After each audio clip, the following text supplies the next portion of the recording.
I'm here with Ivy Crown. We are in Copenhagen right now. I am here in Copenhagen right now.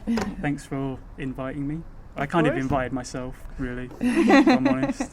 You've been recording an album. Yeah, for the last couple of months actually, because we've been writing the songs alongside with the recording. So it's been like a bit of a long process, but a good process, a different process of how we usually write. Like usually we just turn up, practice and figure stuff out, but now we met up, wrote a bit and then went to the studio right away. So I thought what might be interesting is explaining how you guys managed to get the funding for the album. Because obviously recording albums is very expensive. Yeah. Not all bands can afford that kind of thing. No. So how have you guys managed to do this? So there's like a lot of organizations in Denmark, like music organizations that actually have like a bag of money to give to bands to to help them out. Yeah. So we got like from Dansk Musikerforbund, DLVFA and DAF. They helped us a lot in Coda, obviously. So basically, like you have to write these applications and you need to know what your goal is. So I think we just had something different, like a different musical style. Obviously, we're only females, and that's rare. Yeah, and especially with our musical style, I think we're the only female band in Denmark doing this music. Yeah. And I think as long as they see potential and they see this might you're not be gonna good. waste the money. Yeah, exactly. Yeah. Then they try to help you out, and obviously you need to have a plan and don't do what every band want to do. Like, we just want to tour in the United States and that's it. Yeah. Like we kind of have like dreams of going to Iceland and Faroe Island and go tour up in the north. Yeah. I think that's for us like a goal, and that would be really cool. And obviously go, when we release the album, go to Japan. That's like a dream. Yeah. That would be so awesome. Yeah. That would be insane. So a nice little icebreaker question we ask is, can you remember the first album that you ever bought with your own money? Aqua. Was that the single or no? the album? I bought the album from pocket money. Spice Girls. Yeah. Spice Girls. Yeah. The first album. First. Yeah. I don't even. I think it was probably something ridiculous. Like I remember I bought the what are they called? The Last Ketchup. They made the song. I said, hey, then I was like, I'm gonna buy that album, and I really don't know why, but I have the full album. And can you make a little review of the album? Not good. Well, I was a lot into pop back in the last years, so my first album, I guess it was Justin Bieber or something. Just really his first one. Yeah, like when he was a little kid. Yeah, My World. Ah, baby. So quite different from the new music. So yeah. So what sort of influences do you guys bring to the band now? Obviously not those first CDs, but... What do you mean? So what's like the biggest inspiration for you guys to play this type of music? I think we can all agree on that Bring Me the Horizon. Yeah. It's like Definitely. probably, we're into Beartooth. And obviously like it like we work with Chris, who is our producer, and he had a major influence on us as well, because he's like to the really heavy dark stuff. Yeah. So I think that he had an influence that the album actually got a bit darker. Yeah. Yeah.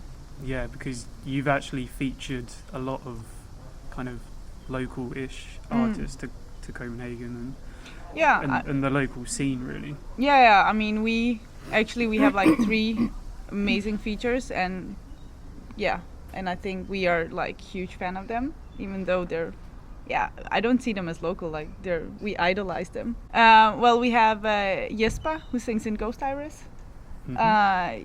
He's truly amazing, and he has like a really awesome technique with his voice, and great guy as well. Kim from Møl, I think probably the sweetest guy in the world. But he doesn't sound like that. No, he really doesn't. But he's really cool. Yeah, yeah. We were actually really not surprised that he said yes, but you know, for us, he's a big deal. Yeah. So that he even wanted to do it, that was like, shit. So obviously, at this point, you've been in the studio for many hours. You know, probably over 100 hours, maybe. Yeah. Probably. What have you learnt about yourselves in that time? I think, you know, actually we've been surprised how effective we were in this process. Yeah. So I think we're all really surprised that each time we went to the studio, a good song came out. And obviously we learned that you can always go back sometimes and do it even better. Yeah. So that helped a lot, that you could record it in the studio right away and then take it home and be like, okay, this works, this doesn't work, so, and go back and make it even better. So this process have been like a constantly circle where we finish a song, then maybe go back and like constantly improving. And you kind of need to have like a lot of patience to do that. You have to be, you know, there's no room for an ego. So you can't just be like, yo, I wrote this part and this is the best part, even though it's not. Then you have to like, you know, be okay with it. Maybe that part is gonna be. Yeah, and I think Maria, you were saying about singing the same thing over and over again for hours to get it just right. Yeah, that's true. If I don't sing it just perfectly, I have to do it like maybe 30 times or something. Yeah. It's insane. And it takes a lot of time. Yeah. But it's cool. It's cool. But when you do get it right, that is the reward, isn't it? Because it just sounds perfect, then, doesn't it? And obviously, you don't always get the perfect one take. No. That's not a thing, guys. No. That doesn't happen. No. And if it does, then it's probably not the perfect take. Yeah, that's true. But you know, it's been a really good vibe in the studio, so it's okay not to have the perfect take. Yeah. Nobody's getting mad, and we want to invest in it, so it doesn't matter how long it takes. It just has to be. Yeah. Not always perfect, but you know, as long as we're proud of it. I think that we've been really supportive to each other. You know. Yeah, everybody feels like, you know, it's okay what you're doing. It's great what you're doing. Yeah. It's nothing. Everyone has like an equal part to play in the band. Exactly. One's really like the member who does all the songwriting or instrumental parts. You all just come together and we're like very democratic in this band. Like everybody shows up at each other's studio sessions. So and if somebody's sick that day, and you know, then the person can still say like, I'm not really happy with this part that you made, and that's okay. You know, you have to, you know, sometimes just kill your darlings, but that's fine. But yeah, we're a very democratic band, and we have like a great chemistry, I think. And when you have that as a band, for me at least, it's extremely important, because then, you know, then it's okay if you, I don't know, fuck up once or twice, because, you know, I obviously really like these girls, so we're just gonna try until we get it right. Yeah, I think we also learned a lot about, you know, in the studio there's a lot of waiting time. Also when we each show up to every recording, then there's gonna be some days where you don't really do anything other than just sit and wait and listen and like give out your opinions. And I think for me at least, I learned that it wasn't a problem to spend a lot of time with the other girls. Like I'm not afraid of going on tour or something, because I know we can handle like just hanging out and relaxing with each other and not stressing each other out. And also we have like this unspoken rule that we have to remember to like praise each other and like say that was a good job you did there, because sometimes it can be a really tiring job to be in the studio. So like when you're done, it's really nice that someone is gonna say, that was nice that you did that Yeah, for definitely. like 5 hours. Yeah, definitely. So as we're in Copenhagen, I thought it would be a cool thing to do for the English viewers of this video to maybe explain how the music scene is over here, because it's very different to obviously in the UK. Yeah, well, it's obviously a smaller scene because we're a smaller country, but it's not hard to be a musician here, especially because, a lot of venues, they actually at least pay you with transportation and food and drinks, but a lot of venues are also required to give you a salary, even though 5 people show up or even 1 person shows up. There'll be so many people watching this and their jaws will just be like that. Yeah. 'Cause to them that would be unbelievable if that was to happen in the UK. That would be madness. Yeah, it should. But it's really good, and obviously I think the scene is better because of that. I'd say, because you can just have, like you said, it's easier for people to be musicians then, and that creates better musicians, I think. It does, and I in my opinion, like, you have a lot of Danish bands like that are extremely professional, even though they're not, they're still underground or without feeling like we're losing somebody's money. Yeah. So you don't have that pressure on, and the same like with a lot of those venues, you have like really nice people working there and helping you out. Yeah. That means a lot, at least to some, bands like us. Yeah. That we can gain this professional way to work. So let's quickly touch on Prime Collective. Would you like to explain what that is to the viewers? Sure. And what they do? So Prime Collective is a management label. Our manager is Mirza Radoinica.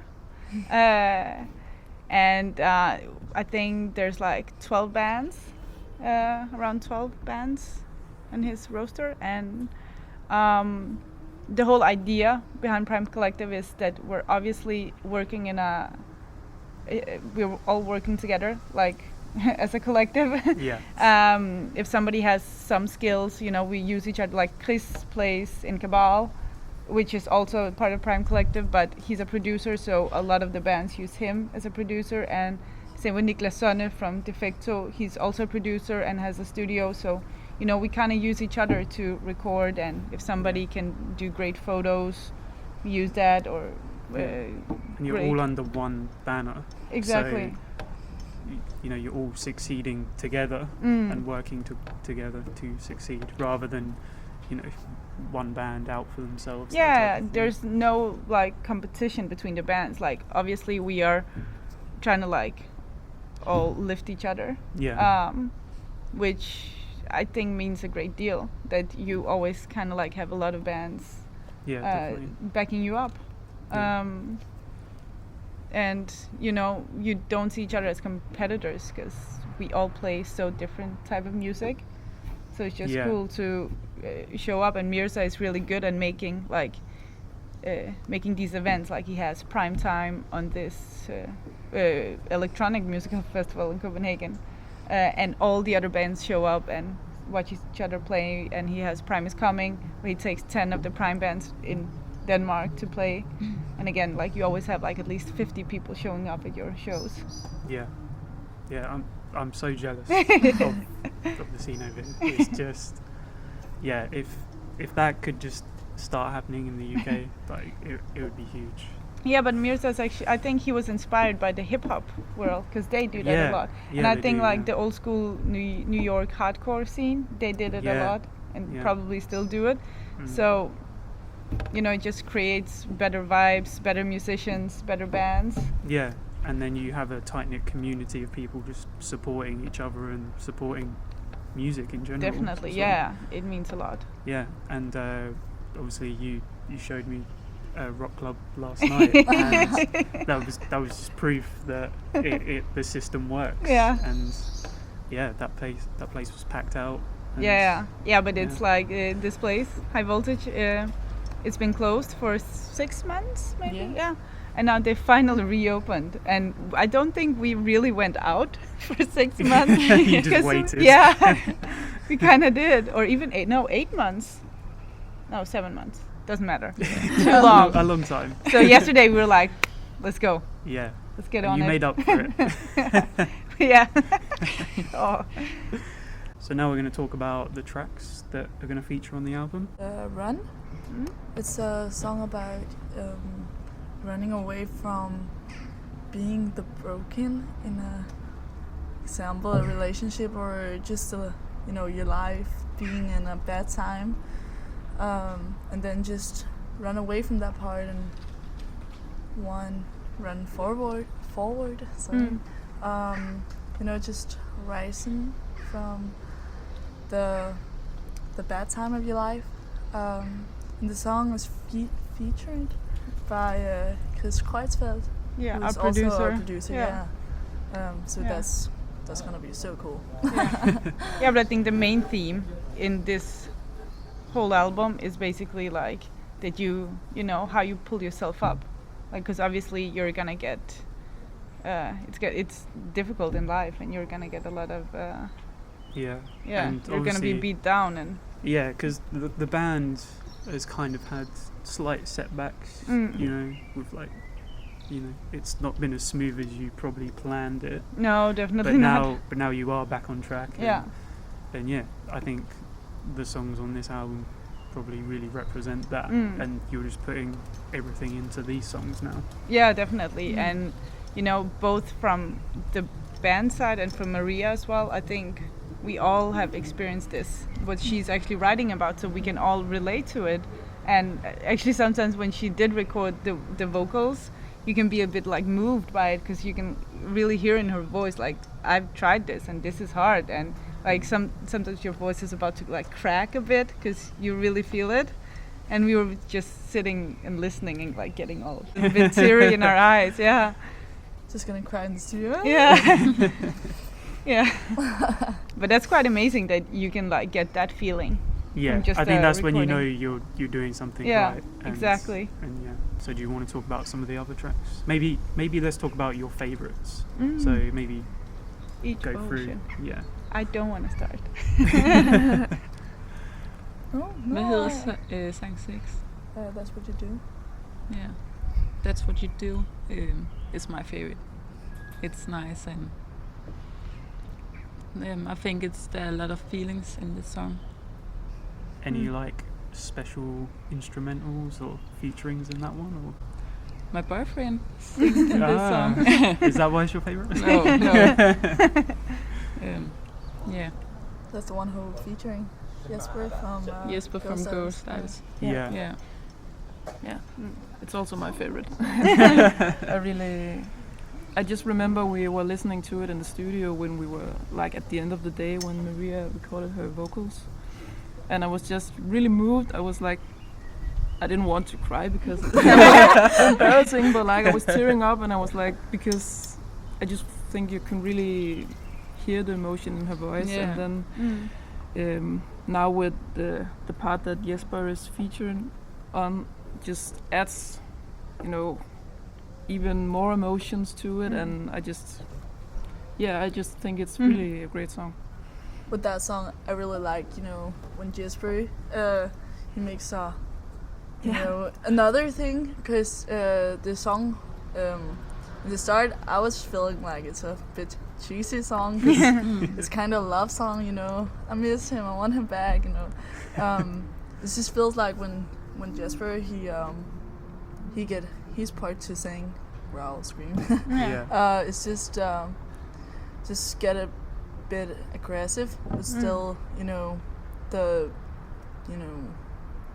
crying part, Yeah, it's an The- emotional yeah, song. emotional. Yeah, part. Yeah, but I like 'cause especially at the end, like the whole song is like about that. Why don't you love me, and why is this happening to me? But at the end of the song, I really like that you say, "But I don't need you." Like you kind of found out that doesn't matter anymore. Like this is not worth it, and I think that's really powerful. It was Sarah's idea. So It was a great idea. kind of like resolves itself by the end of the song. Exactly. Yeah. So what's your favorite? Yeah, song? I think actually my favorite song is it's called "Rising from the Broken," right? Yeah. And that's like, for me, that's like a really powerful song. It's like the vibe in this song is like really huge. We have some, I think, violence in it as well, and a really big choir at the end, and it's like really big song. It's a really emotional song. Yeah, too. exactly. Realized it. Now I'm okay. I'm really on my way to feel better, and you know. Yeah. So that's like, when I heard that song, I was like, holy shit. I feel this, and I think that's, it's important to, as well as, do it for yourself, but for your listeners as well, like, give them the hope that, you can do this, you can make it through all whatever is happening in your life. Yeah. And that's a powerful message to send. My favorite is the song Lonesome and Cold. I think it's really, it has a lot of feelings about drugs and alcohol, and just feel like at some point in the start when I wrote the song, it wasn't somebody I was thinking about when I wrote the song, but after I can kind of relate with some of my friends and stories I've heard, and I just think it's a really emotional song, and the song is kind of aggressive too when you listen to it. I just think that it has a great, what do you say? Vibe, yeah. Yeah, and Kim is on it as well, and he puts it. And that's so actually the opener of the album. Yeah. Just sounds like you've put so much care and just so much effort into this, and I think that will definitely show with how people react to the music as well. Yeah. So I think, all the time and effort you guys put in will definitely all be worth it. We hope so. So it'll be fine. Yeah, it'll be fine. It'll be fine. Yeah. It'll be fine. Yeah, you should Inside have been there joke. yesterday. You should have been there. Please join us at High Voltage next time. Next Saturday. Yeah, if we're not still hungover. So a very popular question we like to ask bands on the channel is, would you like to start a rumour about yourselves, about Ivy Crown? Yeah, it's totally cool. That's a great one. Well, that's more of a fact than a Yeah, rumour. that's So, true. Sweet. A really cool rumor. Yeah, I mean, Or a it bad may or one. may not be true, who knows? That's a tough question, though, because you kind of don't want to put yourself in like a really bad position, but at the same time, that's the most fun rumors. Yeah, exactly. I have a dick. Something like that. I was not expecting that. That's the rumor. Or just something really cool, like we can all open, beer bottles with our vaginas or something. Yes, can we? Yeah, we'll just leave it there like that. We'll just end there. That would be so cool. Well, you don't know. Yeah. Well, I think that's the best rumor we've ever had. Wow. You basically came to Copenhagen just for this. Yeah, I mean, that can't be topped, I don't think. So yeah. Well, I guess, I wish I had a trophy I could give you. Yeah. Well, I guess the people who are watching this, they believe in us. Wait. Well, it may not be a rumor. You don't know why we You never practice know. so much and why we meet up. Yeah. Should we leave it there? No, we can take it a bit further out if you need it. Need some more beers. No more beers. I can't handle it. Go into the details. You probably got even more crazier answers last night if you asked. Yeah. I don't know. That one's pretty crazy. That one's pretty out there. It's okay. Yeah, it's fine. It's fine. It's fine. It's fine. Yeah, it's fine. We're fine. Okay, so where can everyone follow you guys on social media? Obviously on Facebook and Instagram. That's our main pages. We also have a Twitter, but Twitter is not that big in Denmark, so we kind of forget to use it. But if you guys write to us on Twitter, we will make sure to actually start to using it. Yeah. Do you have a YouTube channel? No, we don't. Maybe you should. Yeah, I think that would be very popular if you did. Yeah. Maybe. Teach people how to open. Yeah. Episode 1. I don't know if that content is allowed on YouTube Yeah, I think there's another type of tube you can put it on. we won't go there. You have to be 18 to watch it. Yeah. At least. Yeah. But at the moment, not really on YouTube. But you should be. So yeah, Ivy Crown on Instagram. Hashtag Ivy Crown. Yeah, hashtag Ivy Crown. Alright, I think we're done. Well done, guys. You need to say good job. Good job. Yeah. Good job. You're currently breaking my microphone doing that, probably. No. And obviously follow Local Distortion on Facebook. We're on Instagram. We do loads of behind the scenes stuff. We've got Twitter, because we're very active on Twitter. It's Twitter, not Twitter. Twitter, you kind of have to be in the UK. Obviously, subscribe to this amazing YouTube channel. Subscribe. Do it. Just do it. Say subscribe. Subscribe. Louder. Oh. Subscribe. Like and subscribe. Well done. Like and subscribe. You do Any that more opening beer advice? Just tweet Ivy Crown. Yeah.